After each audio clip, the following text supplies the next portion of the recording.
एक बार फिर सभी विद्यार्थियों का एडु पताचारी क्लासेज के ऑनलाइन प्लेटफॉर्म पर मैं योगेंद्र हार्दिक स्वागत और अभिनंदन करता हूं। तो साथियों, हम लोग चर्चा कर रहे थे मेले व त्योहारों की, और इसी के संदर्भ में हम लोग हमारी क्लास को यहां से प्रारंभ कर रहे हैं। पिछले सेशन के अंतर्गत अगर हम लोग बात करते हैं तो हम लोगों की चर्चा हो चुकी थी कहाँ तक, यानी कि होली का त्योहार हम लोगों ने पढ़ लिया था और धुलंडी का त्योहार हम लोगों ने पढ़ लिया था। यस या नो, जल्दी से एक बार बता दीजिएगा। इसके बाद बिल्कुल हमारी क्लास को हम यहाँ से क्या कर रहे हैं, प्रारंभ कर रहे हैं। चलो जी, बिल्कुल शाबाश। अब आ जाइएगा, टकाटक क्लास आपकी यहाँ से प्रारंभ हो जाती है। चलो जी, तो हम लोग बात करें यहाँ पर आपके होली दुल्हनडी के पश्चात आपके जो त्योहार आता है, आपका जो त्योहार आता है वो आता है शीतलाष्टमी का त्योहार। किसका त्योहार आता है? शीतलाष्टमी। या फिर हम लोग इसी को कह सकते हैं कि शीतलाष्टमी के दिन ही आपके जो घुल्ला उत्सव है ये भी मनाया जाता है मारवाड़ के अंदर। तो यहाँ पर लिख देते हैं पहले एक बार आपका कौन सा त्योहार की चर्चा करने वाले हैं। तो हम लोग चर्चा करने वाले हैं यहाँ पर आपकी शीतलाष्टमी की। किसकी चर्चा करने वाले हैं? शीतलाष्टमी की यहाँ पर हम लोग बात करने वाले हैं, शीतलाष्टमी। और शीतलाष्टमी के साथ साथ हम लोग यहाँ पर लिखेंगे, पहले शीतलाष्टमी लिख देते हैं किस माह के अंतर्गत आती है। तो आपको पता होगा चैत्र माह के अंतर्गत। किस माह में? चैत्र माह। और चैत्र माह की जब बात करते हैं हम लोग तो आपका कृष्ण पक्ष, कौन सा पक्ष? कृष्ण पक्ष। और कृष्ण पक्ष की अष्टमी के दिन आपका त्योहार मनाया जाता है शीतलाष्टमी। यहाँ से जो आप लोगों से प्रश्न पूछा जाता है तो आप लोगों को पता होगा शीतलाष्टमी यानी कि शीतला माता जी की इस दिन क्या की जाती है? पूजा की जाती है। शीतला माता जी की जब हम लोग पूजा करते हैं तो आप लोगों से प्रश्न किया जा सकता है कि शीतला माता जी का मेले का आयोजन कहाँ पर किया जाता है। तो ध्यान रखना, शीतला माता का जो मेला भरता है वो भरता है आपके चाकसू के अंदर। यहीं से बहुत सारे प्रश्न बनते हैं, जैसे कि पूछ लिया जाए कि चेचक निवारक देवी किसको कहते हैं, या फिर पूछ लिया जाए कि शीतला माता जी के मंदिर का पुजारी किस जाति का होता है, उसका वाहन क्या होता है, गधों का मेला कहाँ पर भरता है। तो ये सारे प्रश्न जब हम लोग देवियों की चर्चा करेंगे उस समय पढ़ेंगे। केवल अभी हम मेले और त्योहार पढ़ रहे हैं, तो इसके संदर्भ में जो फैक्ट है आपका कि ये शीतलाष्टमी का त्योहार किस दिन मनाया जाता है ये इंपॉर्टेंट होता है। बिल्कुल जी, कनिका जी, जय भीम जी, वेलकम है जनाब। चलो, तो यहाँ पर अगर मैं बात करूँ आपकी शीतलाष्टमी की तो पहले तो थोड़ा सा पॉइंट लिख लेंगे। क्या लिखेंगे इस दिन? शीतला माता जी का मेला कहाँ पर भरता है? मेला चाकसू जयपुर के अंदर भरता है। कहाँ पर? चाकसू। मेला कहाँ पड़ता है? चाकसू। और चाकसू कहाँ पर पड़ता है? तो आपको पता होगा जयपुर के अंदर पड़ता है। कहाँ पर पड़ता है? जयपुर के अंदर। अब थोड़ा सा ध्यान देना यहाँ पर कि ठीक है सर, ये तो बात बता दी, ये बात हमारे भी समझ में आ गई। अब हम लोग इसके बारे में तो कोई ज्यादा जानकारी यहाँ से लेने वाले नहीं है कि इसका जो मंदिर का निर्माण है वो किसके द्वारा किया गया, माधो सिंह के द्वारा किया गया। तो ये जब हम लोग मंदिरों की बात करेंगे उस समय चर्चा कर लेंगे इनकी। सरल जी, वेलकम है। अब आगे आते हैं, इसी दिन के लिए मैंने कहा था आप लोगों से, शीतलाष्टमी के दिन ही क्या किया जाता है। तो जो ठंडा भोजन है, बाशोड़ा जो कहते हो आप लोग, आपके क्या किया जाता है? शाम को भोजन बना दिया जाता है और सुबह उसको खाया जाता है। यानी कि ठंडा भोजन इस दिन करने का प्रचलन है। इसी के साथ हम लोग बात करें, इसी दिन आपके घोड़ला महोत्सव भी मनाया जाता है, जिसको घुल्ला महोत्सव कहते हो। ये क्यों मनाया जाता है सर? मारवाड़ के अंदर क्या था? तो आप लोगों ने देखा होगा जोधपुर की जब हम लोग बात करते हैं तो आपके सातल देव का शासन हुआ करता था। अगर ईस्वी की बात करें हम लोग तो लगभग 1482 की बात है, सॉरी 1442 की बात है। और 1442 में हम लोग जोधपुर की जब बात करते हैं तो जोधपुर के अंतर्गत शासन हुआ करता था किसका? तो ध्यान देना थोड़ा सा। चलो यहीं पर मैं बना ही देता हूं ताकि आप लोगों को सारा कुछ याद भी रह जाए, जब बाद में पीडीएफ देखोगे तब समझ में भी आए। पहले हेडिंग डाल दीजिए, घोड़ला महोत्सव। इसी दिन का है भाई, है ना? घोड़ला महोत्सव, घोड़ला महोत्सव, महोत्सव या घुल्ला महोत्सव भी बोल सकते हो। घुल्ला लिखा देता हूँ, नहीं तो कहोगे सर घोड़ला लिख दिया। घोड़ला तो उसको भी बोलते हैं जो मंदिरों का क्या होता है, देवता जिनके आते हैं। घुड़ला महोत्सव, घुड़ला महोत्सव। गुल्ला महोत्सव भी कब आता है? तो आपको याद होगा गुल्ला महोत्सव भी चैत्र माह के अंतर्गत। और चैत्र माह की जब हम लोग बात कर रहे हैं तो ध्यान रखिएगा कृष्ण पक्ष की अष्टमी को ही, कृष्ण पक्ष की अष्टमी के दिन ही आता है। इससे हमें क्या क्या ध्यान रखना है, अब थोड़ी सी समझना, स्टोरी सुनना, इसके बाद आगे बढ़ेंगे हम लोग। ये त्योहार मनाने के रीजंस क्या है, क्यों ये त्योहार मनाया जाता है। तो मैंने कहा आपका मारवाड़, किसकी बात करें हम लोग? मारवाड़ की बात करें, लिखा ही रह जाएगा, ऐसे कैसे लिख देता हूं मैं। मारवाड़ की बात करें, और मारवाड़ के अंतर्गत आप लोग देखते हैं तो शासन हुआ करता था 1442 में, किसका, तो याद रखिएगा सातल देव का। किसका शासन था, शातल देव।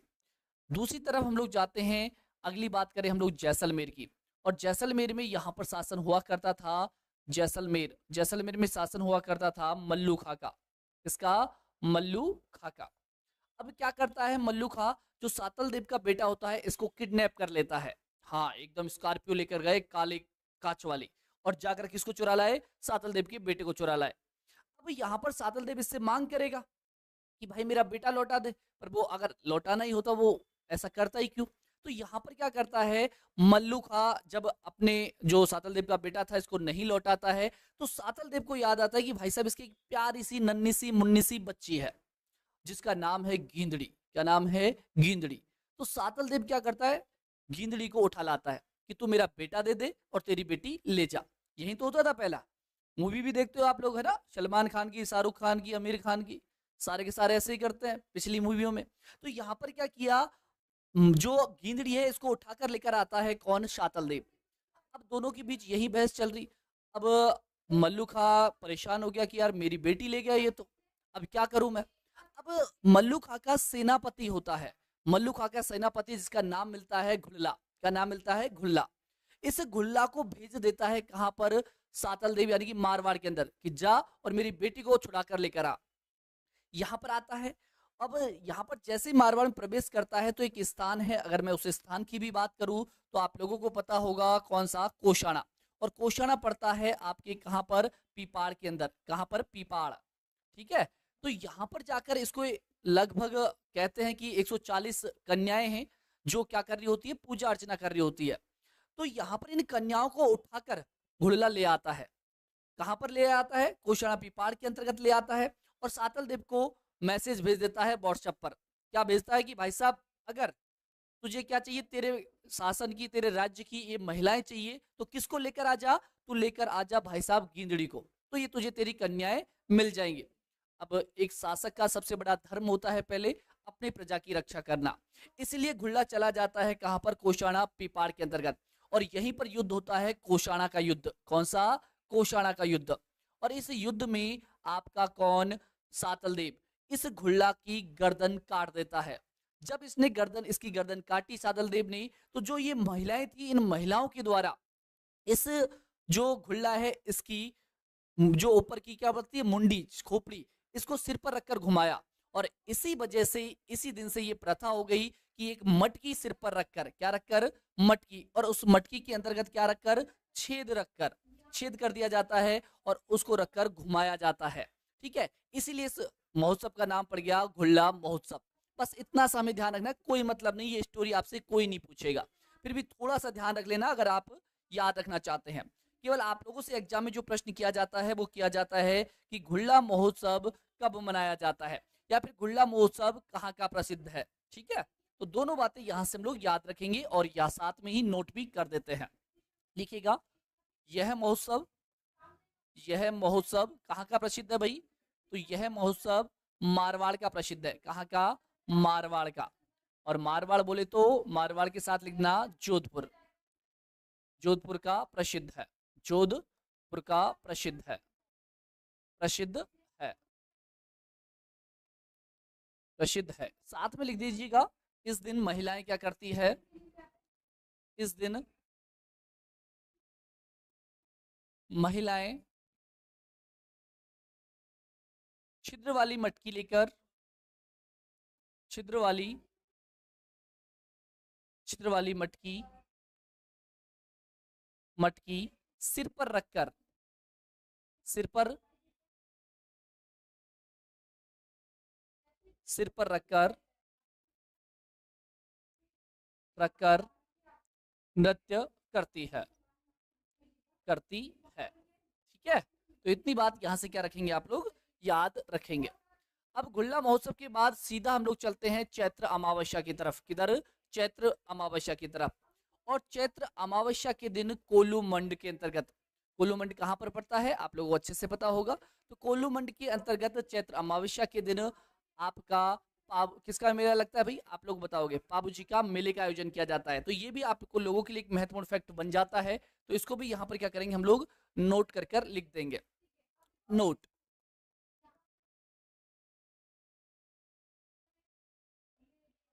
चैत्र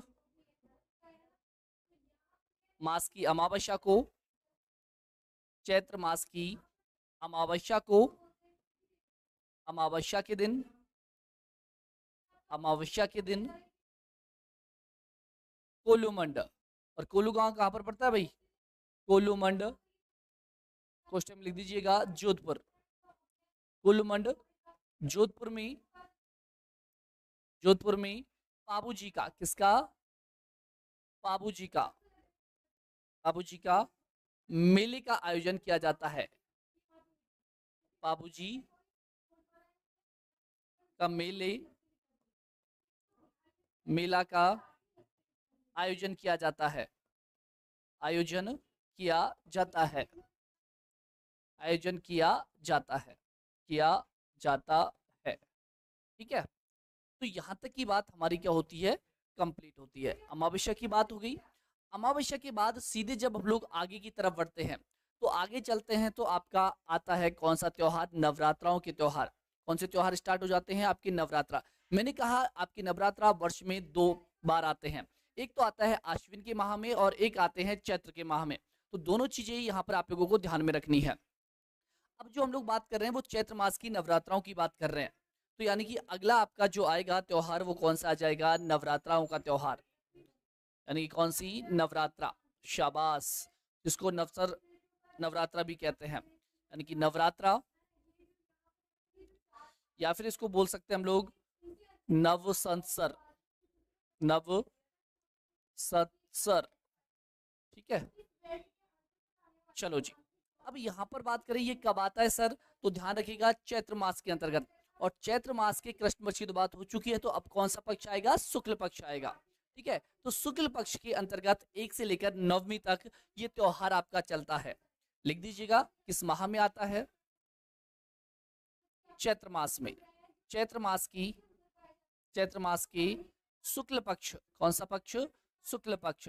और शुक्ल पक्ष की 1 से लेकर 9 दिन तक, 9 दिन तक चलता है। आपको पता होगा जो हमारा हिंदी महीनों के अनुसार जो प्रारंभ होता है साल, वो प्रारंभ साल जो होता है वो किस दिन से होता है, नवरात्राओं के दिन से। यानी कि आपके चैत्र मास के शुक्ल पक्ष एकम से आपका नया साल लग जाता है हिंदू महीनों के अनुसार। सर क्यों, वैसे तो महीने का आगमन होता है कृष्ण पक्ष में, तो शुक्ल पक्ष में क्यों। तो आप लोगों ने देखा होगा भगवान ब्रह्मा जी, और भगवान ब्रह्मा जी के लिए सबसे पवित्र दिन जो ब्रह्मा जी मानते हैं वो किसको मानते हैं, आपके चैत्र महीने के शुक्ल पक्ष की एकम को। इसी दिन ब्रह्मा जी ने, ऐसा कहा जाता है, सृष्टि की रचना की थी। इसी वजह से हिंदू महीनों का जो प्रारंभ हम लोग मानते हैं वो मानते हैं चैत्र मास के शुक्ल पक्ष की एकम से। बिल्कुल शाबाश विष्णु जी, वेलकम है जनाब। तो यहाँ से हम सारी बातें इसके संदर्भ में लिखेंगे। जल्दी जल्दी लिख दीजिएगा जो आपके महत्वपूर्ण फैक्ट है नवरात्राओं के संदर्भ में, लिख दीजिएगा। इस दिन, इस दिन ब्रह्मा जी के द्वारा, किसके द्वारा, ब्रह्मा जी के द्वारा, ब्रह्मा जी के द्वारा क्या की गई थी, सृष्टि की रचना की गई थी। के द्वारा क्या किया गया था, सृष्टि की रचना की थी, सृष्टि की रचना की गई थी, की रचना की गई थी। ठीक है, रचना की गई थी, की गई थी। आपको पता होगा इसी दिन जो आपके 57 ईसा पूर्व विक्रम संवत है, इसका भी प्रारंभ हुआ था। तो लिख दीजिएगा इसी दिन, इसी दिन 57 ईसा पूर्व, 57 ईसा पूर्व विक्रम संवत, ईसा पूर्व को विक्रम संवत, विक्रम संवत, संवत का प्रारंभ हुआ था, का प्रारंभ हुआ था, प्रारंभ हुआ था, हुआ था। साथ में हम ये भी ऐड कर सकते हैं यहाँ पर कि जो आपका शक संवत है, तो संगत शक संवत भी 78 ईस्वी में इसी दिन प्रारंभ हुआ था। लिख दीजिएगा इसी दिन, इसी दिन 78 ईस्वी में 78 ईस्वी में, 78 ईस्वी को शक संवत, क्या शक संवत, शक संवत प्रारंभ हुआ था, प्रारंभ हुआ था। ऐसा कहा जाता है कि जो विक्रमादित्य थे, विक्रमादित्य के द्वारा जो शक हुआ करते थे, इन शकों पर जो विजय प्राप्त है वो भी इसी दिन की गई थी। चैत्र मास 2 महीनों में काउंट, क्या कहना चाह रहे हो विष्णु सैनी जी, क्या कहना चाह रहे हो, क्यों होता है 2 महीनों में काउंट का मतलब क्या कहना चाह रहे हो? मैंने आप लोगों को जो, अगर आपने क्लास नहीं देखी है पहली क्लास देखना, ये जो आपके छोटे छोटे फैक्ट है मैंने पहली क्लास में बेसिक चीजें सारी क्लियर की है। अभी त्योहारों की हम लोग चर्चा कर रहे हैं। आप शायद जो बात कर रहे हो, मैं जहां तक समझ पा रहा हूँ आपको 13 महीनों की आप लोग चर्चा कर रहे हो कि 13 महीने हम लोग लेते हैं, जो 3 वर्ष में एक बार होता है। चलो जी, इधर हम लोग बात करें 15-15 दिन के तो दो क्या होते हैं आपके पक्ष होते हैं ना, कृष्ण पक्ष और शुक्ल पक्ष। अगली बात कर रहे हैं हम लोग यहाँ से, तो आपको याद होगा अच्छे से, इसी दिन किसके द्वारा, विक्रमादित्य के द्वारा, इसी दिन विक्रमादित्य के द्वारा, किसके द्वारा, विक्रमादित्य के द्वारा, विक्रमादित्य के द्वारा क्या किया गया, विक्रमादित्य के द्वारा किस पर, तो ध्यान रखिएगा शकों पर, शकों पर क्या किया था, विजय प्राप्त की थी, शकों पर, शकों पर विजय प्राप्त की थी, विजय, विजय प्राप्त की थी। इसी दिन आपका जो आरएसएस है, राष्ट्रीय स्वयंसेवक संघ, इसकी भी स्थापना इसी दिन मानी जाती है, नवरात्राओं के दिन ही। वही हम लोग बात करें आपके आर्य समाज, आर्य समाज का भी स्थापना दिवस इसी दिन को मानते हैं। इसके संदर्भ में बहुत सारे फैक्ट है जो आपको यहां से याद रखने होंगे, लिख दीजिएगा। आरएसएस, आरएसएस का स्थापना दिवस, स्थापना दिवस भी है, दिवस भी है। साथ में लिख दीजिएगा आर्य समाज, आर्य समाज का, आर्य समाज का स्थापना दिवस, स्थापना दिवस भी, दिवस भी इसी दिन है, इसी दिन है, इसी दिन है, ठीक है। वही हम बात करें झूलेलाल जयंती है, वो भी इसी दिन मनाई जाती है। या फिर मैं आप लोगों से कहूं कि भगवान रामचंद्र जी हैं और युधिष्ठिर जी हैं, उनका भी जो राज्य अभिषेक हुआ था वो इसी दिन हुआ था।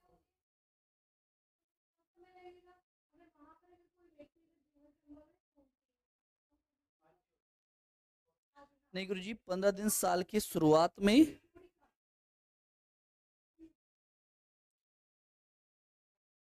साल के शुरुआत में ये भगवान आपके, मैंने कहा ब्रह्मा जी के ऊपर, वैसे हम लोग जो माह की स्टार्टिंग करते हैं वो चैत्र मास के कृष्ण पक्ष से करते हैं। आप ये कहना चाह रहे हो कि हम लोग नवरात्र स्थापना की जो बात करें वो इसी दिन क्यों प्रारंभ हुआ, आप शायद ये प्रश्न करना चाह रहे होंगे कि जब हम लोग नवरात्र प्रारंभ की बात करें, आपसे कह रहे हैं कि नए वर्ष का जो स्थापना दिवस है वो इस दिन हम लोग मानते हैं, तो ये 15 दिन वाला ये सिस्टम क्यों, पिछले वाला जब जैसे महीने की स्टार्टिंग तो होती है आपके कृष्ण पक्ष से, शायद ये कहना चाह रहे हैं। तो मैंने कहा भगवान जो ब्रह्मा जी है, भगवान ब्रह्मा जी का जो पवित्र दिन माना जाता है वो चैत्र मास के शुक्ल पक्ष के दिन माना जाता है, और इसी दिन कहते हैं ब्रह्मा जी के द्वारा सृष्टि की रचना की गई, जिस वजह से हम लोग प्रारंभ करते हैं वो चैत्र मास के शुक्ल पक्ष से प्रारंभ करते हैं। बात क्लियर हुई होगी आपकी। चलो आ जाओ, अगली बात करते हैं हम लोग यहाँ पर, आर्य समाज की स्थापना की बात होगी। इसके बाद अगली बात जब हम लोग करते हैं यहाँ पर, तो आप लोगों से बात कर रहा था मैं, झूलेलाल जयंती इस दिन होती है, झूलेलाल जयंती भी इसी दिन होती है, झूलेलाल जयंती। साथ में आपको ध्यान रखना है कि भगवान राम जी और युधिष्ठिर जी जयंती भी इसी दिन।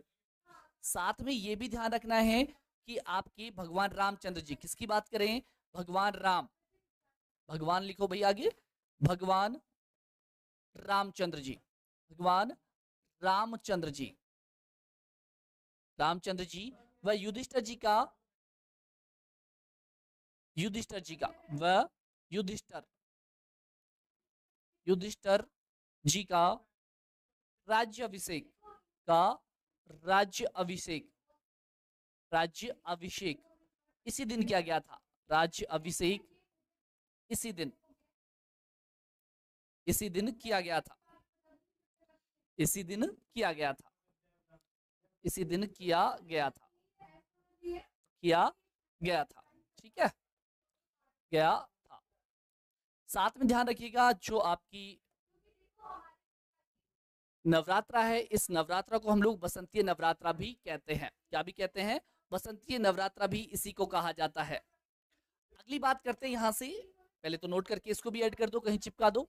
इसे बसंतीय नवरात्रा भी कहते हैं, बसंतीय नवरात्रा, नवरात्रा भी कहा जाता है, नवरात्रा भी कहा जाता है, कहा जाता है। ठीक है, चलो जी। अगर हम लोग बात करें इसके बाद जो अगला आपका त्योहार आता है चैत्र मास के अंदर, वो आता है तृतीया के दिन। यानी कि अगर हम लोग बात करें चैत्र मास के अंतर्गत और चैत्र मास के अंदर आपका आखिरी जो त्योहार आता है वो आता है गणगौर का त्योहार। कौन सा? गणगौर का। और गणगौर भी आप लोगों के लिए अति महत्वपूर्ण हो जाती है। यानी कि अगला आपका त्योहार है वो कौन सा होगा? आपके गणगौर का त्योहार। कौन सा? गणगौर का त्योहार। अब गणगौर का त्योहार आप लोगों को अच्छे से पता होगा कि गणगौर का त्योहार आता तो कब है? आपके चैत्र मास में। लेकिन चैत्र मास के अंतर्गत, चैत्र मास के अंतर्गत हम लोग जो मानते हैं इसको, वो मानते हैं शुक्ल पक्ष की तृतीया को। शुक्ल पक्ष की तृतीया को, शुक्ल पक्ष की किसको मानते हैं? तृतीया को मानते हैं। लेकिन क्या आपको पता है ये त्योहार किस दिन चलता है? सेकंड ग्रेड के पेपर के अंतर्गत ये प्रश्न पूछा गया है। प्रश्न क्या पूछा था कि गणगौर का त्योहार कितने दिन तक चलता है? तो वहां पर हम लोग अगर इसकी रियलिटी पर जाते हैं तो लगभग 16 दिन का ये त्योहार माना जाता है। लेकिन क्योंकि आपका जो प्रारंभ जो त्योहार हो जाता है वो आपके धुलेंडी के अगले दिन से ही प्रारंभ हो जाता है। लेकिन जो आपका माध्यमिक शिक्षा बोर्ड है, माध्यमिक शिक्षा बोर्ड के द्वारा जब ये प्रश्न पूछा गया तो प्रश्न का आंसर जो यहाँ पर माना वो माना 18 दिन, क्योंकि ऑप्शंस में नहीं था 16। तो यहाँ पर हमें ध्यान ये भी रखना है साथ साथ कि यह त्योहार कितने दिन तक चलता है? 16 या 18 दिन। यह त्योहार, यह त्योहार, यह त्योहार 16 अथवा 18 दिन तक, 18 दिन तक चलता है, चलता है। ठीक है, तो यहाँ पर हम लोग जब चर्चा कर रहे हैं तो मैंने कहा अगर मान लो एग्जाम में 16 18 दोनों हो तो हम लोग क्या आंसर करें? तो मैंने कहा वास्तविक रूप में तो कौन सा? 16। आपको क्या करना है? 16 आंसर। लेकिन माध्यमिक शिक्षा बोर्ड के द्वारा जब प्रश्न पूछा गया तो आंसर क्या माना? यहाँ पर 18 माना। कितना माना? 18। वास्तव में 16 है, मैं भी यही बता रहा हूँ। लेकिन माध्यमिक शिक्षा बोर्ड ने जब प्रश्न पूछा था, सॉरी मैं सेकंड ग्रेड बोल गया, यहाँ पर आपकी रीट एसएसटी के अंदर प्रश्न आया है। ये आपकी रीट एसएसटी का पेपर अगर आप लोगों ने देखा है तो रीट एसएसटी के अंदर ये प्रश्न पूछा गया था। यहाँ पर ध्यान रखना है। और उसमें जो आंसर माना वो माना था 18, क्योंकि वहां पर 16 ऑप्शंस में ही नहीं था। तो हमें ध्यान रखना है दोनों ही चीजें, अगर 16 18 ऑप्शंस में अलग अलग है तो हमें कोई दिक्कत नहीं होनी चाहिए। अगर 16 18 है तो हमें उस सिचुएशन में आंसर जो करना है वो माध्यमिक शिक्षा बोर्ड के अनुसार आप लोगों को चिपका देना है। अगली बात करते हैं, आप लोगों से एक प्रश्न और निकाला जाता है यहाँ से कि पूछ ले कि सर्वाधिक गीतों वाला त्योहार कौन सा है? तो सर्वाधिक गीत जो गाए जाते हैं वो गाए जाते हैं किसके दिन? तो ध्यान रखना, गणगौर के दिन। लेकिन इन गीतों को क्या कहा जाता है? कौन बताएगा? कमेंट बॉक्स में जल्दी से करो। प्रश्न तो ये है आपके, ये जो चीज है वो काम की नहीं आती। प्रश्न पूछ लेगा कि गणगौर के दिन जो त्योहार पर जो गीत गाए जाते हैं उन गीतों को क्या कहा जाता है? जल्दी से कमेंट बॉक्स में लिख दीजिएगा। ध्यान रखना, यह त्योहार, यह त्योहार, त्योहार सर्वाधिक, यह त्योहार सर्वाधिक, सर्वाधिक गीतों वाला त्योहार है। सर्वाधिक गीतों वाला त्योहार है, गीतों वाला त्योहार है, गीतों वाला त्योहार है। ठीक है, त्योहार है। और ध्यान रखना जो गणगौर का अंतिम दिन होता है इसको बोकावणी कहा जाता है। क्या कहा जाता है? बोकावणी। लिख दीजिएगा, गणगौर का अंतिम दिन, गणगौर का अंतिम दिन, गणगौर का अंतिम दिन बोकावणी के नाम से जाना जाता है। बोकावणी के नाम से जाना जाता है। इतनी आवाज क्यों कर रहे हो रे? गणगौर का अंतिम दिन किस नाम से जाना जाता है? तो ध्यान रखिएगा, बोकावणी के नाम से जाना जाता है। बोकावणी के नाम से बोकावणी के नाम से जाना जाता है, नाम से जाना जाता है, जाना जाता है। इस दिन आप लोगों को पता होगा जो महिलाएं हैं वो घूमर नृत्य करती है। कौन सा नृत्य करती है? घूमर नृत्य। लिख दीजिएगा। गणगौर के इस दिन महिलाएं महिलाएं घूमर का नृत्य करती है। घूमर व घुड़ला, घुड़ला भी लिख सकते हैं, घुड़ला नृत्य करती है, घुड़ला नृत्य करती है, करती है। अब आपसे पूछ लिया जाए कि जो आपकी गणगौर है वो किस जगह की प्रसिद्ध है, तो ध्यान रखिएगा आपकी गणगौर जयपुर की प्रसिद्ध है। कहाँ की प्रसिद्ध है? जयपुर की। नोट डाल के लिखेंगे।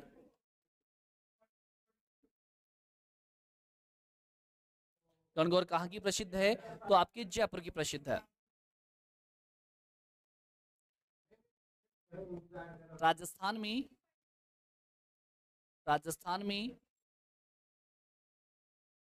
जयपुर की गणगौर प्रसिद्ध है। जयपुर की गणगौर प्रसिद्ध है। जयपुर की गणगौर प्रसिद्ध है, प्रसिद्ध है। अब जब यहाँ पर गणगौर की बात करें तो गणगौर के सारे जो क्वेश्चन है वो यही समाप्त करते हैं। आप लोगों से पूछ लिया जाता है बिना इसर की गणगौर कहाँ की प्रसिद्ध है। आप लोगों से पूछ लिया जाएगा कि बिना पार्वती की गणगौर कहाँ पर पूजी जाती है। पूछ लिया जाएगा गुलाबी गणगौर कहाँ की प्रसिद्ध है। पूछ लिया जाएगा आप लोगों से झींगा गणगौर कहाँ की प्रसिद्ध है। सारे प्रश्न यहाँ पर गणगौर के संबंध में जो भी आते हैं उनको यहीं पर सॉल्व करते हैं। जल्दी जल्दी लिख दो सारी बातें यहाँ पर जो अभी अभी बोली गई है। अगर आप लोगों से पूछ रहा है किसके संदर्भ में, तो आप लोगों से पूछ रहा है बिना ईश्वर की गणगौर, बिना ईश्वर की गणगौर। जो पहली बार क्लास देख रहे हैं उनके मन में आएगा कि सर ईश्वर किसको कहते हैं? बिना ईश्वर की गणगौर, बिना ईश्वर की गणगौर। ठीक है। एक प्रश्न आता है आप लोगों से कि बिना पार्वती की गणगौर, बिना पार्वती की गणगौर, बिना पार्वती की गणगौर कहाँ की प्रसिद्ध है? की गणगौर। या फिर आप लोगों से पूछ लेगा कि आपकी गुलाबी गणगौर कहाँ की प्रसिद्ध है। कौन सी गणगौर? गुलाबी गणगौर कहाँ की प्रसिद्ध है? गणगौर। ठीक है। या फिर आप लोगों से पूछ लेगा, एक गणगौर और बताई थी मैंने, कौन सी बताई थी भाई साहब आपको? झींगा गणगौर। कौन सी? झींगा गणगौर कहाँ की प्रसिद्ध है? झींगा गणगौर आपकी कहाँ की प्रसिद्ध है? गणगौर। शाबाश, वेरी गुड। अब सारे प्रश्नों की यहाँ पर आंसर हम लोगों को करने हैं। चलो, अगर यहाँ पर बात करें बिना ईसर, ईसर का मतलब होता है शिव। ईसर का मतलब क्या होता है? शिव। यानी कि शिव जी के बिना गणगौर कहाँ पूजी जाती है? तो आपको अच्छे से याद होगा, अगर बिना शिव की बात कर रहे हैं तो आपकी जैसलमेर की, कहाँ की? जैसलमेर की गणगौर प्रसिद्ध है। वहीं आपसे बात करें बिना पार्वती की, तो बिना पार्वती की कहाँ पर पड़ेगी आपके? ध्यान रखिएगा, आपके बीकानेर के अंदर। कहाँ पर? बीकानेर के अंदर, बीकानेर की। वहीं हम लोगों को पता है कि गुलाबी गणगौर तो कहाँ की प्रसिद्ध है भाई साहब? आपके नाथ द्वारा की प्रसिद्ध है। नाथ द्वारा की, नाथ द्वारा की प्रसिद्ध है। कहाँ की? नाथ द्वारा की। अब यहाँ से अगर पूछ रहा है गुलाबी गणगौर, अब गुलाबी गणगौर चैत्र मास में नहीं आती, इसका भी विशेष ध्यान रखना। चैत्र मास की तृतीया को नहीं आती। कब आती है? तो यहाँ पर साइड में लिख देंगे कि सर ये गणगौर तो आती तो चैत्र माह में है, लेकिन शुक्ल पक्ष की पंचमी को आती है। शुक्ल पक्ष की पंचमी को आती है आपकी कौन सी? तो ध्यान रखिएगा, गुलाबी गणगौर। वहीं आप लोगों से पूछा झींगा गणगौर, तो ये आपको पता है। इसकी स्थापना की बात करते हैं तो स्थापना आपकी कहाँ पर, यानी कि इसका प्रारंभ करने वाला तो कौन है? आपका उदयपुर। कौन है आपका? उदयपुर। लेकिन अगर आप लोगों से पूछ लिया जाए कि वर्तमान में कहां पर है, तो ध्यान रखना है वर्तमान करके अगर प्रश्न कर रहा है तो आपको वर्तमान में आंसर करना है किसको? जोधपुर को करना है। किसको करना है? जोधपुर को। यहाँ पर कई बार सवाल उठते हैं, यानी कि उद्गम कह दे या फिर आपसे स्थापना कह दे, उद्गम कह दे या स्थापना कह दे, तो किसको करना है? उदयपुर को करना है। ठीक है, किसको करना है? उदयपुर को।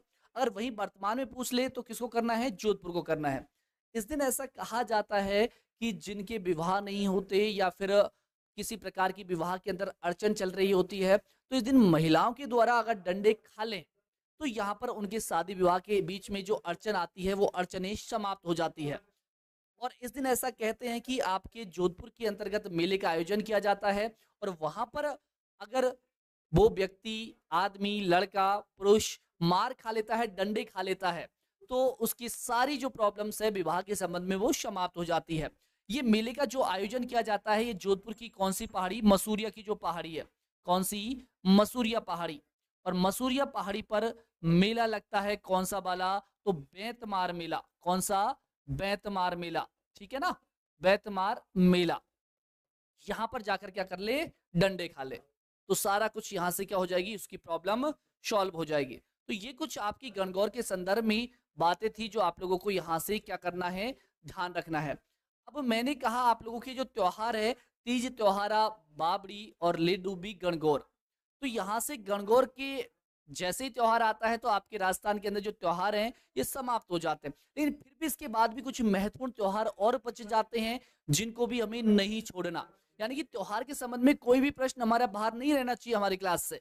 तो देखते हैं और आपके कौन कौन से महत्वपूर्ण त्योहार है। क्योंकि त्योहारों की क्लास ज्यादा होगी तो ध्यान रखिएगा। देखो अगर आपको डिटेल से पढ़ना है, अच्छे से पढ़ना है, तो सारी क्लास लेना। इसके बाद जैसे कंप्लीट होगा टॉपिक, उसके बाद 1-1.5 घंटे की क्लास में त्योहार हम एक ही क्लास के अंदर भी समाप्त करेंगे। तो पता है शॉर्टकट का जमाना है आजकल, तो वो भी देना जरूरी है। तो एक क्लास शॉर्टकट वाली भी रहेगी आपकी, ताकि सारा कुछ रिवीजन उस क्लास के अंदर हो जाए। अगर जिनको आता है वो उस क्लास से पूरा अपना क्लियर कर सकते हैं, जिसको डिटेल से पढ़ना है वो सारी क्लास यहाँ पर ले सकते हैं। अब बात करें महत्वपूर्ण त्योहारों के अंतर्गत, तो सबसे पहला आता है आपका कौन सा, भलका चौथ का त्योहार। भलका चौथ का त्योहार कोई आपका महत्वपूर्ण नहीं है, थोड़ा सा आपको याद रखना है। इस दिन क्या करेंगी, जो कुंवारी कन्याएं हैं, कौन भैया, ओहो रुक जाओ लाला, भलका चौथ की जब हम लोग बात करें तो भलका चौथ के दिन थोड़ा सा ध्यान रखना है आप लोगों को कि इस दिन क्या रखती है, महिलाएं व्रत रखती है। भलका चौथ के दिन क्या रखती है, महिलाएं व्रत रखती है। और थोड़ा सा ध्यान रखना, जो भलका है, भलका का अर्थ क्या होता है, भलका का जो शाब्दिक अर्थ होता है ना, शाब्दिक अर्थ ये क्या होता है, भलका का शाब्दिक अर्थ, भलका का शाब्दिक अर्थ, शाब्दिक अर्थ पूछ लेता है कई बार एग्जाम में। तो शाब्दिक अर्थ को कर देना, क्या होता है इसका शाब्दिक अर्थ, बार करना। क्या होता है, बार करना होता है, ध्यान रहेगा, ठीक है। अगला आता है आपका रामनवमी, और रामनवमी आती है आपके चैत्र मास के शुक्ल पक्ष की नवमी को। और मैंने कहा था आपके राजस्थान के अंतर्गत आपके 4 अबूझ साबे माने जाते हैं। अबूझ यानी कि मांगलिक कार्य इस दिन किए जाते हैं बिना किसी पंडित के पूछे ही, यानी कि ये मांगलिक दिन माना जाता है। और 4 अबूझ साबे बताए, उनमें मैंने बताया एक तो रामनवमी, एक फुलरिया दूज, एक आपका पीपल पुनू, और एक आपका आ जाता है कौन सा भैया, आखा तीज का। तो 4 अबूझ साबे हैं। अब बात करें रामनवमी, तो आप लोगों को पता होगा जब रामनवमी है तो इस दिन क्या हुआ होगा, राम जी का जन्म। ध्यान रखिएगा, भगवान राम का जन्म दिवस, भगवान राम का, राम का जन्म दिवस, जन्म दिवस। अब ये तो सभी को याद रहेगा, आप लोग सभी से अलग कब होंगे, जब कोई नई चीज याद रखेंगे। तो ध्यान रखिएगा, रामनवमी है तो रामनवमी को देखते ही याद आ जाएगा कि राम भगवान का जन्म हुआ था। लेकिन पूछ ले झुंझार जी का जन्म किस दिन हुआ था, और हिंदी महीने पूछ ले, फिर क्या करोगे आंसर। तो हमें ध्यान रखना, झुंझार जी का जो जन्म हुआ था वो चैत्र शुक्ल नवमी के दिन हुआ था। किस दिन, चैत्र शुक्ल नवमी। तो ध्यान रखिएगा इसी दिन झुंझार जी का भी, इसी दिन झुंझार जी जो आपके देवता हैं, इसी दिन झुंझार जी का भी जन्म दिवस है। झुंझार, झुंझार जी का जन्म दिवस है, जन्म दिवस, दिवस। अब यहां से एक प्रश्न और निकल के आ जाता है कि इस दिन मेले का आयोजन कहां पर किया जाता है। तो अलवर के अंदर विजय मंदिर है, और उस विजय मंदिर के अंतर्गत इस दिन मेले का आयोजन किया जाता है। नोट करके लिखेंगे इस बात को, ध्यान रखिएगा कहां पर, तो आपके अलवर में, अलवर में, अलवर में विजय मंदिर में, कहां पर, विजय मंदिर में, विजय मंदिर में मेले का आयोजन किया जाता है, मेले का आयोजन किया जाता है, आयोजन, आयोजन किया जाता है। अब भगवान राम आ गए तो हनुमान कहां पर बचेंगे, और ये प्रश्न कई बार आपके एग्जाम में आया हुआ है। आपके प्रश्न पूछा जाता है हनुमान जयंती का त्योहार किस दिन मनाया जाता है। तो चैत्र शुक्ल नवमी के दिन तो आपका किसका आ जाएगा, राम नवमी का त्योहार। वही पूर्णिमा की जब बात करेंगे, चैत्र मास की पूर्णिमा के दिन, तो आपका आ जाता है हनुमान जयंती का त्योहार। इस दिन आप लोगों को पता होगा हनुमान जी के जहां जहां मंदिर है वहां मेलों का आयोजन किया जाता है। जैसे सालासर की बात करें, महेंद्रपुर बालाजी की बात करें, चाहे आप लोग पांडुपोल की बात करें, तो यहाँ पर आपके मेलों का आयोजन किया जाता है। तो सारी बातें यहाँ पर तीनों जगह की मेलों की लिख दी जाए तो ज्यादा अच्छा रहेगा आपके लिए। शाबाश, जल्दी से लिख दो। कहाँ कहाँ पर? सालासर। और शालासर कहाँ पर पड़ता है? सालासर। और शालासर पड़ता है आपके चूरू के अंतर्गत। ठीक है। इसके अलावा हम लोग बात करें मेहंदीपुर बालाजी, मेहंदीपुर बालाजी, बालाजी ध्यान रखना ये पड़ता है आपकी दौसा के अंदर, मेहंदीपुर बालाजी। ठीक है, ये कहाँ पड़ता है? आपकी दौसा के अंदर, दौसा। वहीं हम लोग बात करें पांडुपोल, और पांडुपोल पड़ता है आपके कहाँ पर? तो आपको याद होगा अलवर के अंदर, पांडुपोल, पांडुपोल में, पांडुपोल। और पांडुपोल आपके कहाँ है? अलवर के अंदर, अलवर। क्या किया जाता है? अलवर में मेलों का आयोजन किया जाता है, मेलों का आयोजन, का आयोजन किया जाता है। यानी कि इस दिन जो यहाँ पर भीड़ रहती है वो बहुत, इनके दर्शन जो माने जाते हैं वो शुभ माने जाते हैं, आयोजन किया जाता है, किया जाता है। अब यहाँ से आप लोगों को एक बात और याद रखनी है जो सबसे अलग हो जाती है, कि संत पीपा जी का, जो पीपा जी की जो जयंती है वो किस दिन मनाई जाती है? तो ध्यान रखनीजिएगा, चैत्र पूर्णिमा के दिन ही संत पीपा जी की भी क्या मनाई जाती है? जयंती मनाई जाती है। लिख दो इसको भी जल्दी से नोट करके। संत पीपा जी की क्या ध्यान रखोगे? संत पीपा जी की, संत पीपा जी की, संत पीपा जी की जयंती, जयंती इसी दिन मनाई जाती है, इसी दिन मनाई जाती है, इसी दिन मनाई जाती है, मनाई जाती है। ठीक है, ये बात होगी आपकी हनुमान जयंती की। अगली बात करें, हम लोग चैत्र मास की बात कर रहे हैं, तो अगला जो त्योहार आता है आपका वो आ जाता है आखा तीज का। किसका आ जाता है? अब यहाँ पर आपका कौन सा महीना खत्म हो गया? चैत्र महीना। तो चैत्र महीने के बाद आपका आता है बैसाख, और बैसाख माह के अंतर्गत तृतीया को जो त्योहार आता है वो आता है आपके आखा तीज का त्योहार। कौन सा त्योहार आ जाता है? आखा तीज का। आपको पता होगा आखा तीज के त्योहार के दिन सर्वाधिक राजस्थान के अंतर्गत बाल विवाह किए जाते हैं। और यही प्रश्न आपसे एग्जाम में पूछा जाता है कि राजस्थान में सर्वाधिक बाल विवाह किस दिन किए जाते हैं? तो ध्यान रखिएगा, बाल विवाह सर्वाधिक जो आयोजित किए जाते हैं वो आखा तीज के दिन किए जाते हैं। इस दिन भी आपका अबू साबा होता है। और यहाँ पर बात करें तो इस दिन सर्वाधिक शादी विवाह के आयोजन भी किए जाते हैं, इसलिए आपकी बाल विवाह भी सर्वाधिक इसी दिन होते हैं। परशुराम जयंती की बात करते हैं तो परशुराम जयंती भी आखा तीज के दिन ही मनाई जाती है। तो ये भी आपके लिए अति महत्वपूर्ण प्रश्न हो जाता है। लिख दीजिएगा सारी बातें यहाँ पर, लिखो इसमें सबसे पहला पॉइंट, इस दिन, इस दिन राजस्थान में, राजस्थान में सर्वाधिक, राजस्थान में सर्वाधिक, सर्वाधिक बाल विवाह, सर्वाधिक बाल विवाह, बाल विवाह किए जाते हैं, बाल विवाह किए जाते हैं, किए जाते हैं। ठीक है, किए जाते हैं। ठीक है, इसके बाद ध्यान रखना परशुराम जयंती, ये भी खासकर प्रश्न आप लोगों से बनता है, वेरी मोस्ट है, ध्यान रखना। परशुराम जयंती, परशुराम, परशुराम जयंती भी इसी दिन मनाई जाती है, भी इसी दिन मनाई जाती है, दिन मनाई जाती है, मनाई जाती है। ठीक है, आपको पता होगा बीकानेर जो है, आप लोग जब इतिहास पढ़ते हैं तो वहां पर आपने पढ़ा है कि बीकानेर राज्य की जो स्थापना है ये भी आपके अक्षय तृतीया के दिन होती है, यानी कि हम लोग बात करें आखा तीज के दिन होती है। लिख दीजिए जल्दी से, बीकानेर राज्य की स्थापना, बीकानेर राज्य की स्थापना, स्थापना 1488 में, 1488 में सॉरी, इसी दिन, इसी दिन हुई थी, इसी दिन हुई थी। ठीक है, इस दिन हुई थी। अगर पूछ लिया जाए आप लोगों से एक बार आपकी सेकंड ग्रेड की एग्जाम, और सेकंड ग्रेड की एग्जाम में ये प्रश्न पूछा गया कि आका तीज का जो प्रमुख भोजन है वो भोजन कौन सा है, तो ध्यान रखना खींच जो भोजन है वो आपकी आका तीज का प्रसिद्ध भोजन है, लिख दीजिएगा। सेकंड ग्रेड का क्वेश्चन है ये, ध्यान रखना सेकंड ग्रेड। मैंने कहा सारी एग्जाम्स यहां से आपकी कंप्लीट की जाएगी, चाहे फर्स्ट ग्रेड है, चाहे सेकंड ग्रेड है, चाहे आपकी सीईटी है, सारी यहां से बाहर कोई प्रश्न नहीं जाएगा। इतना यहां पर मैं आप लोगों को कंटेंट दे रहा हूं। शाबाश, लिख दीजिएगा इसमें इस दिन का, इस दिन का प्रमुख भोजन, प्रमुख भोजन कौन सा है, तो ध्यान रखना प्रमुख भोजन के रूप में यहां पर किसका प्रयोग किया जाता है, खींच का। किसका, खींच। या फिर आप लोगों को यह भी मिल सकता है गलवान्य।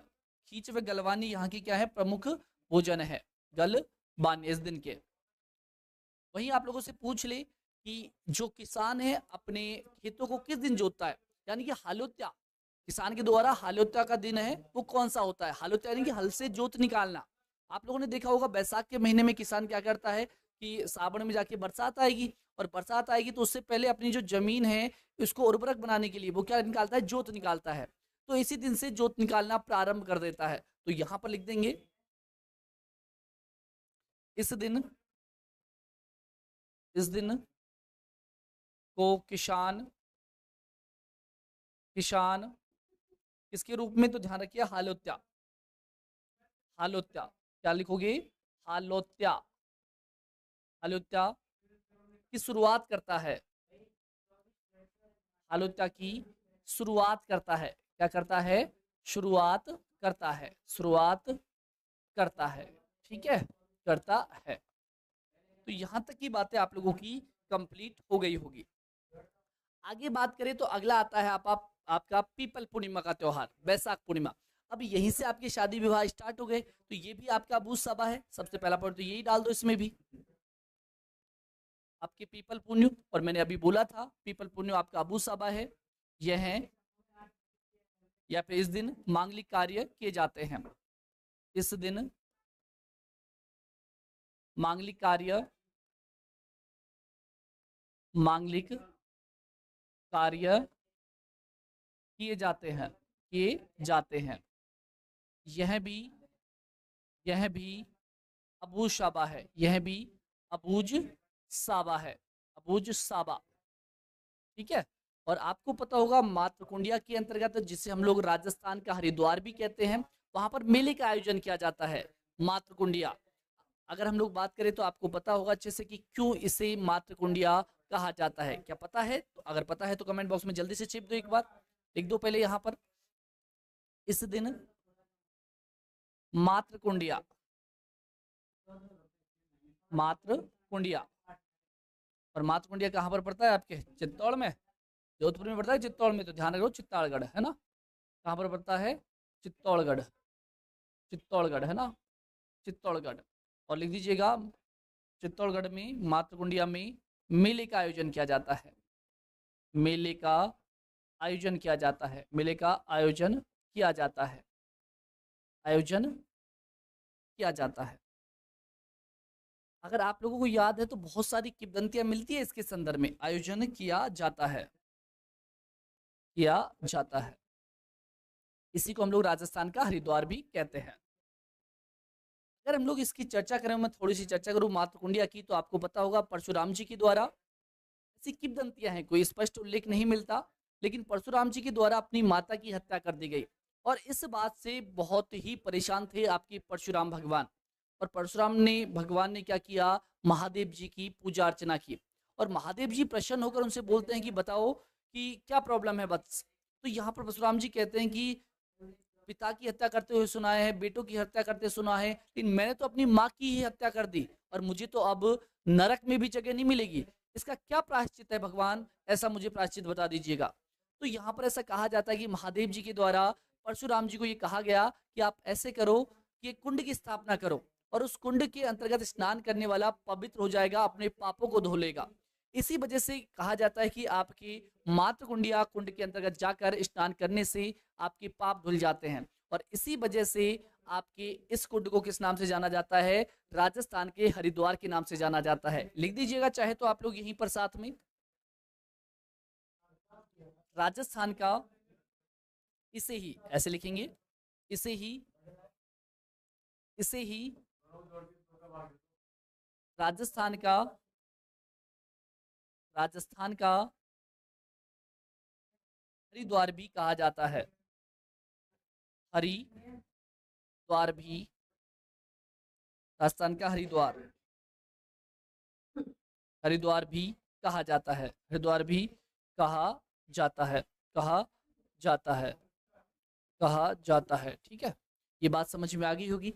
अगली मैं बात करूं, अगर आप लोगों से पूछे कि भील जनजाति के द्वारा सर्वाधिक विवाह कब किए जाते हैं, तो ध्यान रखना, वो भील जनजाति है वो सर्वाधिक जो विवाह करती है वो करती है आपकी पीपल पूर्णिमा के दिन। लिख दो जल्दी से।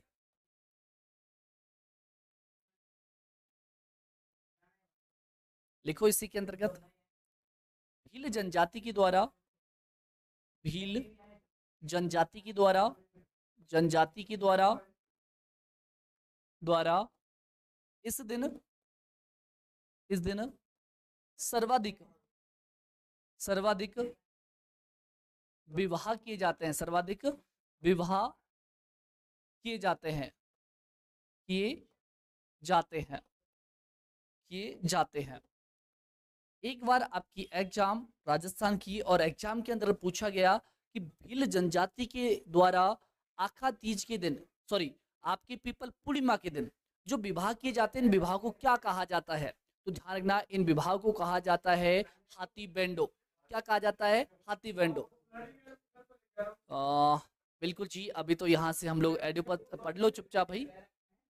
यहाँ पर हम लोग बात करें आप लोगों से, तो अच्छे से आप लोगों को ध्यान रखना है। क्या ध्यान रखोगे? यहाँ से लिख दीजिएगा एक बार, इस दिन, इस दिन भील जनजाति के द्वारा, भील जनजाति के द्वारा, जनजाति के द्वारा किए गए विवाह, किए गए विवाह क्या कहलाते हैं? तो ध्यान रखिएगा, हाथी, क्या कहलाते हैं विवाह? तो ध्यान रखना, हाथी वेंडो कहलाते हैं, हाथी वेंडो।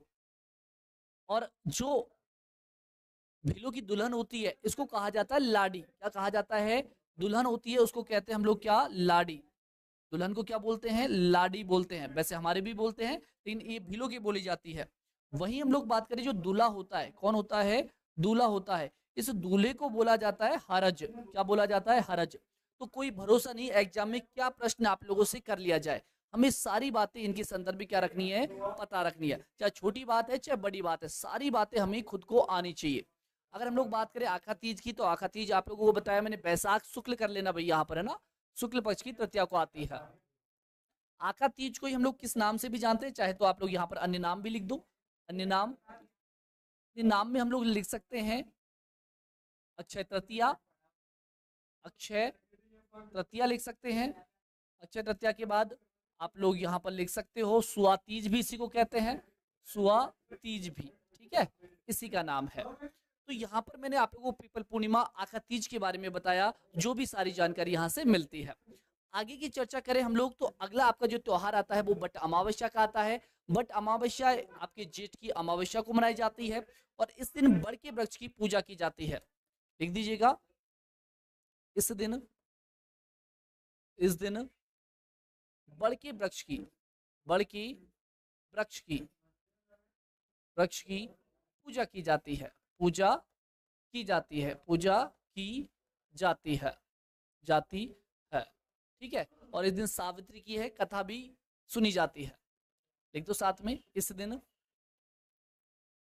सावित्री की, इसकी सावित्री की, सावित्री की कथा सुनी जाती है, सुनी जाती है, ठीक है, सुनी जाती है। बात समझ में आ गई? यहीं पर इसका अन्य नाम भी लिख दो, बड़ा अमावस्या भी इसको कहते हैं, बड़ अमावस्या,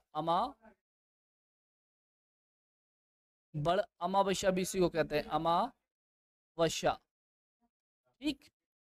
चलो आगे की बात करें, प्रताप जयंती। प्रताप जयंती का मतलब है इस दिन क्या हुआ था? आपके प्रताप जी का जन्म हुआ था। जन्म हुआ था ज्येष्ठ शुक्ल तृतीया को। अगर हम लोग हिंदी महीनों के बाद इंग्लिश महीनों की बात करें तो इनका जो जन्म हुआ है, यानी कि महाराणा प्रताप का जन्म, महाराणा प्रताप का जन्म दिवस, महाराणा प्रताप का जन्म दिवस, और इनका जो जन्म हुआ है वो कब हुआ है, तो आपको अच्छे से पता होगा 9 मई और 1540, 1540, 1940 नहीं, 1540 आप लोगों को यहाँ पर करना है। इसके बाद आपका गंग दशहरा आता है, कौन से महीने में आता है, ज्येष्ठ शुक्ल दशम के महीने में आता है। अगर हम लोग बात करें इस दिन की तो आपको पता होगा जो आपके भागीरथ जी हैं, भागीरथ, भागीरथ जी के द्वारा गंगा नदी को पृथ्वी लोक पर लाया गया था।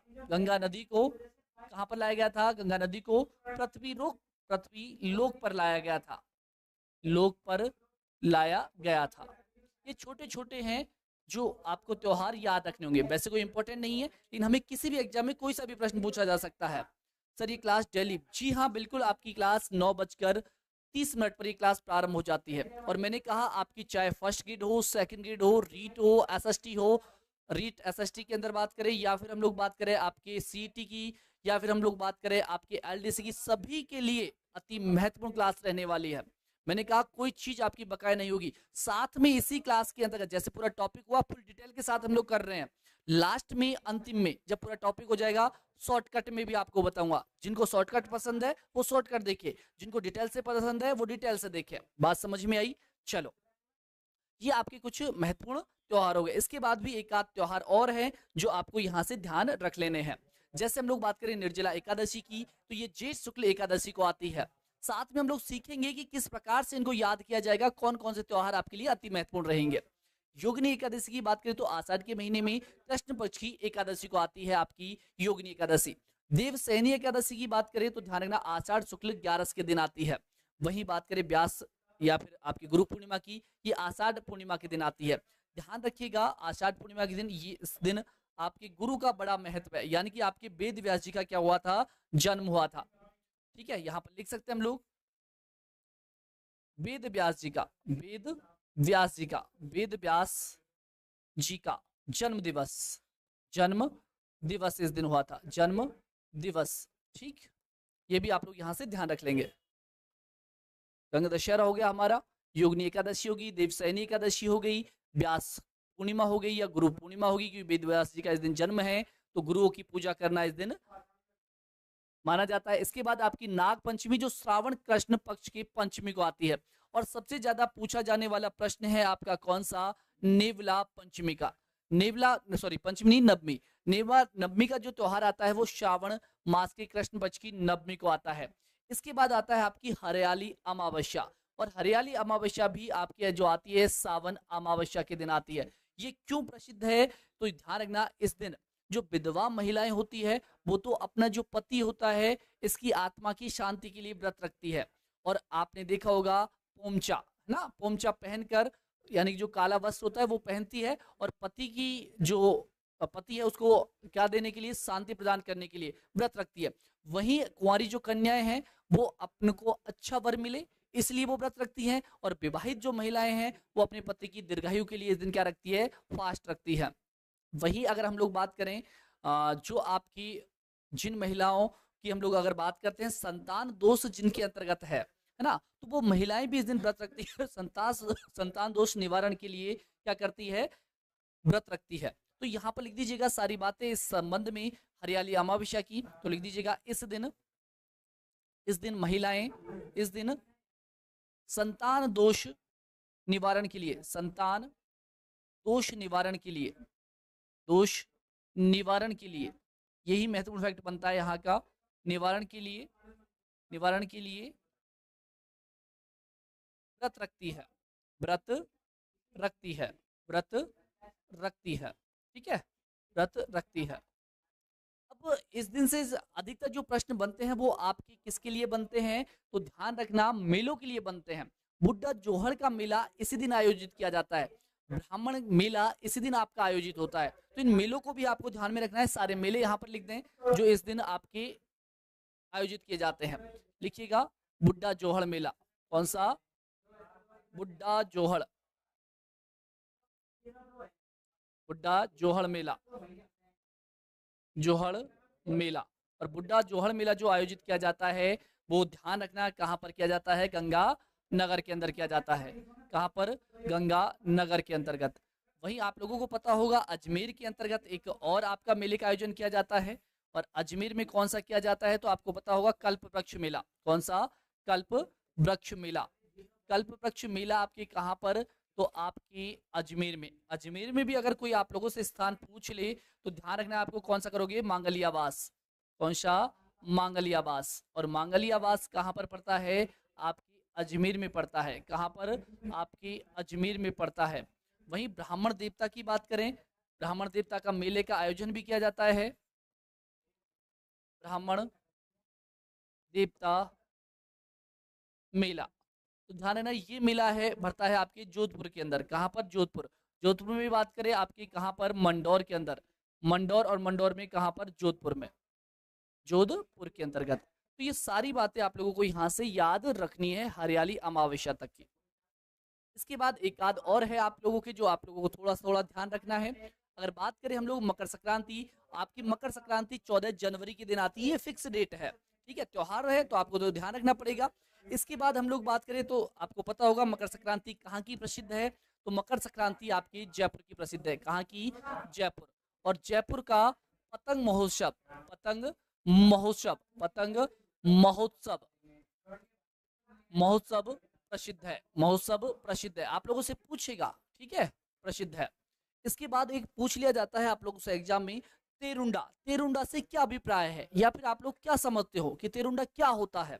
तो ध्यान रखना, जो आपके घर के अंदर सवासनियां होती है, देखो एक तो शब्द बोला जाता है सवासना, एक बोला जाता है सवासनी। तो आप लोग समझ गए होंगे सवासना किसको कहते हैं। नहीं समझ में आता कि गांव वाले तो तुरंत समझते हैं ऐसे शब्दों को, है ना, क्योंकि वहां पर यूज किए जाते हैं। अब सिटी वालों को क्या पता, यहाँ तो भाई साहब डैड मॉम समझते हैं, है ना, तो सवासना सवासनी कैसे समझेंगे। अरे अगर राजस्थान की एग्जाम आ रही है तो राजस्थान में ऐसे प्रश्न पूछेंगे कि तेरुंडा, तेरुंडा से क्या अभिप्राय है। तो जो सवासनियां होती है ना, सवासनियां, इन सवासनियों को 13 वस्त्र दान किए जाते हैं, जिसे हम लोग क्या बोलते हैं, तेरुंडा बोलते हैं। 13 वस्त्र दान किए जाते हैं, जिस वजह से इसको क्या कहा जाता है, तेरुंडा कहा जाता है।